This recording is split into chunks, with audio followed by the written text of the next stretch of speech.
Eu quero fazer dois registros, que são demandas da sociedade que pedem que eu fale na tribuna. São tantas que ontem eu fiz, acho que umas 10 em 2 turnos, em 2 vezes, mas hoje eu falei 3 só, senhor presidente. O meu gabinete, senhor presidente, e a Comissão de Direitos Humanos recebem milhares de correspondências e parte delas eu procuro repercutir aqui na tribuna do Senado, por entender que as redes sociais cumprem um papel de comunicação com o Parlamento de suma importância. E me pediram muito que eu falasse um pouco sobre o trabalho infantil, senhor presidente. Eu que falo tanto em assalariado, que falo tanto dos aposentados, dos pensionistas, que falo tanto da juventude, e tive a alegria de ter sido o relator do Estatuto da Juventude aqui nessa casa, que hoje é lei. Quero hoje falar um pouco do trabalho infantil. Na mensagem última que recebi, o remetente disse que sempre houve nós, políticos, e outras pessoas denunciarem as mais variadas formas de trabalho inadequado. E ele aqui se refere ao trabalho infantil, e que assiste no Brasil e no mundo inúmeras reportagens sobre esse assunto.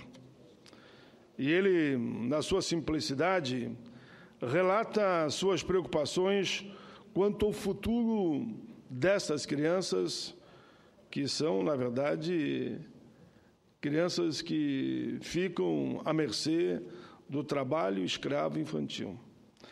Na opinião dele, nós, legisladores, deveríamos ficar mais atentos ao fato de que, na maioria dos locais de trabalho, segundo ele, um filho não pode acompanhar o pai ou a mãe, e muitas vezes por falta de creche. Então ele pergunta se o filho não for com o pai ou a mãe, o que ele vai ficar fazendo? Para ele, a legislação devia incluir, sim, o provimento de creches para todas as áreas onde o pai e a mãe trabalhassem.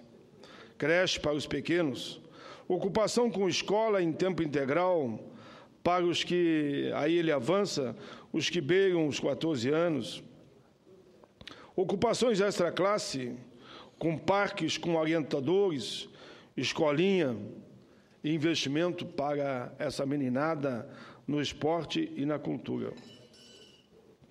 Eu quero dizer que li a cartinha dele com muito carinho e respeito e comunguei, porque respondi a ele com as preocupações que ele ali me relatava.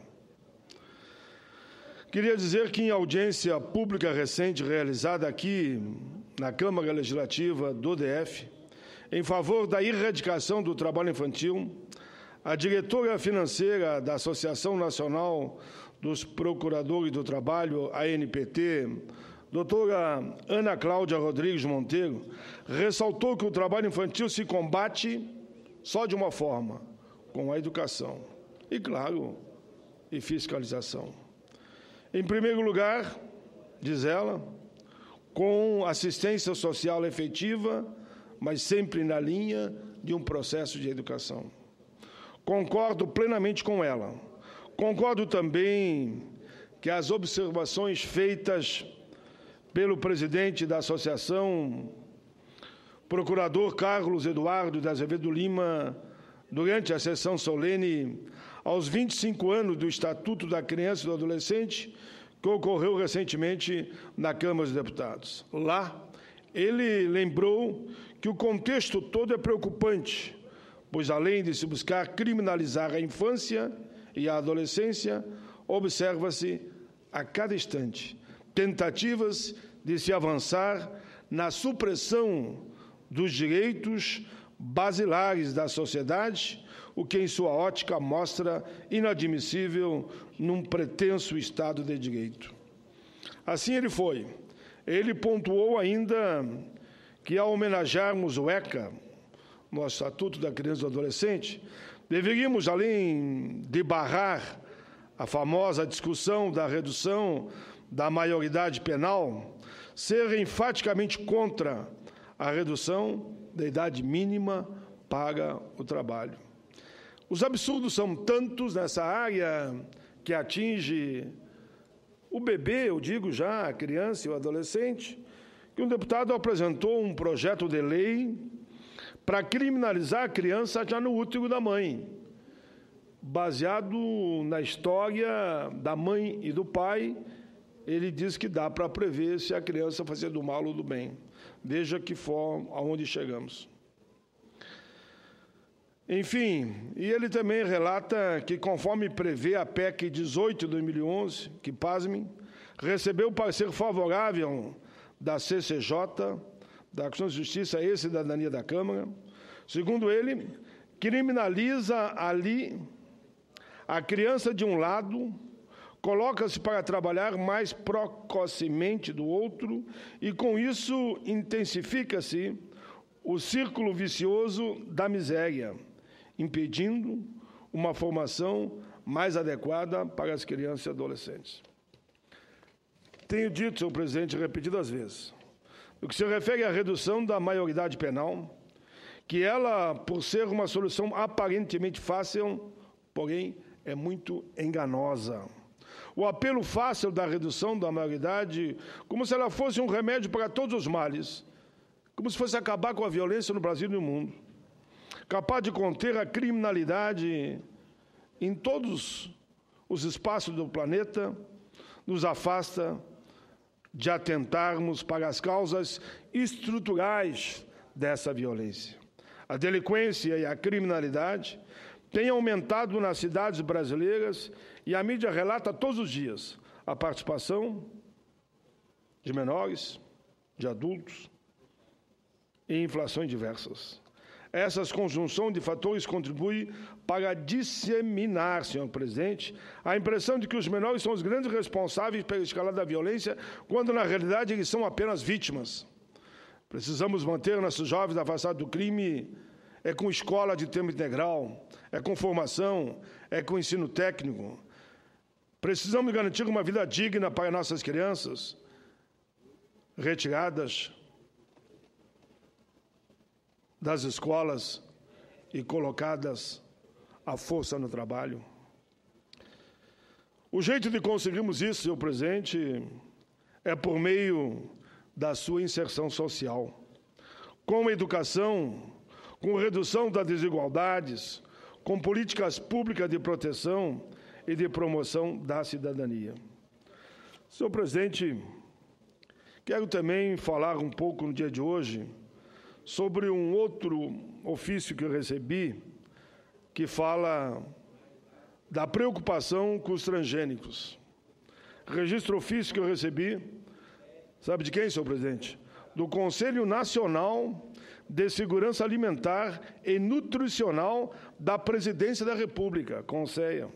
Junto ao ofício, a presidenta do CONSEA, Maria Emília Lisboa Pacheco, enviou a recomendação 009 de 2015, que recomenda ao Senado a não aprovação do projeto de lei da Câmara número 34 de 2015, originalmente número 4148 de 2008. Essa proposta prevê o fim da rotulagem com o símbolo da transgenia em produtos com até primeiro de ingredientes transgênicos. Eu não tenho nada contra os transgênicos, senhor presidente, mas por que não permitir que se diga o que é produto transgênico e aquilo que não é? O Conselho enviou ainda o relatório final, mesa de controvérsias sobre transgênicos, promovidos pelo próprio Conselho. Esse projeto, senhoras e senhores senadores, foi aprovado na Câmara dos Deputados e estava em tramitação na Comissão de Ciência e Tecnologia, Inovação, Comunicação e Informática. Felizmente, foi devolvido pelo relator, senador Rodolfo Rodrigues, com o relatório pela rejeição do projeto, estando em condição, então, agora, de ser incluído em pauta. Considero essa proposta, senhor presidente, inadequada proposta original. E por isso o senador Rodolfo agiu corretamente. Não vejo sentido nenhum, uma vez que fere diretamente o direito do consumidor. Se eu quero consumir produtos orgânicos e não quero transgênico, tem que ser um direito meu. E nem por isso eu sou daqueles que vai proibir a produção do transgênico, sem problema nenhum.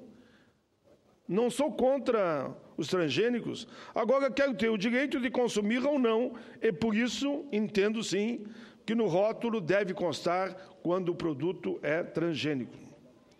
Respeito àqueles que gostam, e é natural, senhor presidente.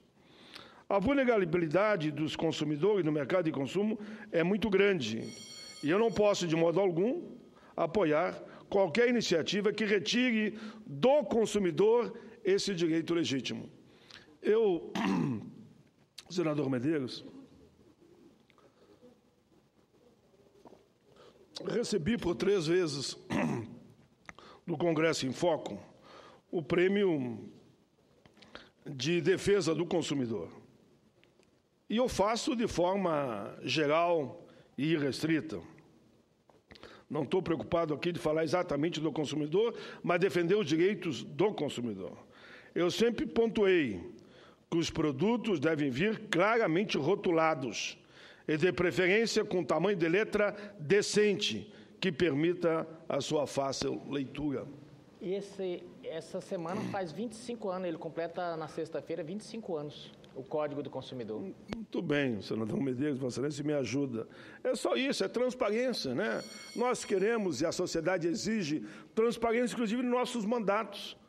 Na nossa conta aqui, tudo que gastamos ou não gastamos é tudo transparente.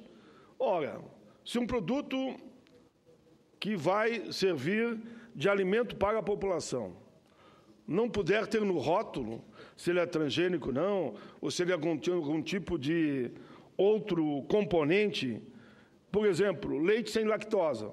Fomos descobrir com o tempo que meus filhos só podem tomar leite sem lactosa. E que bom que está escrito lá. Então, ele já vai lá e compra o leite sem lactosa. Resolvemos um problema enorme de 2 filhos meus. É só isso que o Conselho está pedindo, e por isso eu vim aqui à tribuna elogiar o senador Rodolfo Rodrigues.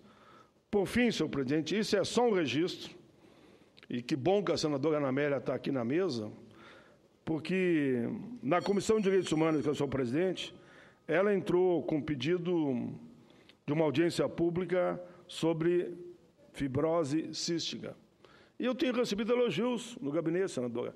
Eu nem estive lá, pela iniciativa da Comissão de Direitos Humanos, Vossa Excelência que presidiu, e eu digo, não, eu registro na tribuna que foi um momento bonito, como Vossa Excelência me falou, uma audiência rápida, mas bem objetiva, que tratou do tema.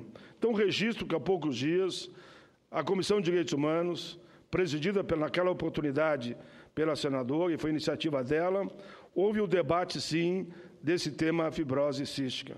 Uma doença genética grave, incurável. Hoje acreditamos que hajam quase 4.000 pacientes em tratamento no Brasil.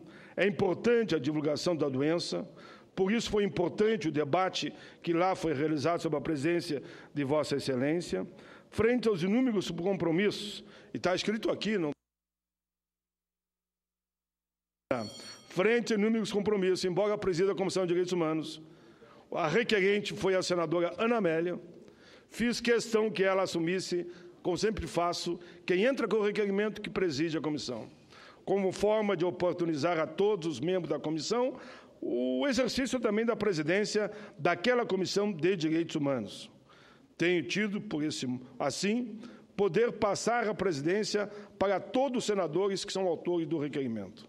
Faço isso com uma enorme boa vontade, num espírito de solidariedade e democracia que tem que nortear a conduta de todos nós. No dia 5 de setembro, como foi comemorado o Dia Nacional da Conscientização e Divulgação da Fibrose Cística, requeremos, por iniciativa daquela audiência, que o prédio do Senado Federal fosse iluminado de azul royal, cor que identifica a doença. Este é um simbolismo importante para lembrar aqueles que sofrem com essa doença que ocasiona vários problemas do organismo do portador. Termino, senhor presidente, por fim, deixo aqui toda a minha solidariedade a todos os pacientes e familiares que lutam com essa silenciosa doença. É isso, senhor presidente, agradeço a tolerância de Vossa Excelência, considere na íntegra os 3 pronunciamentos.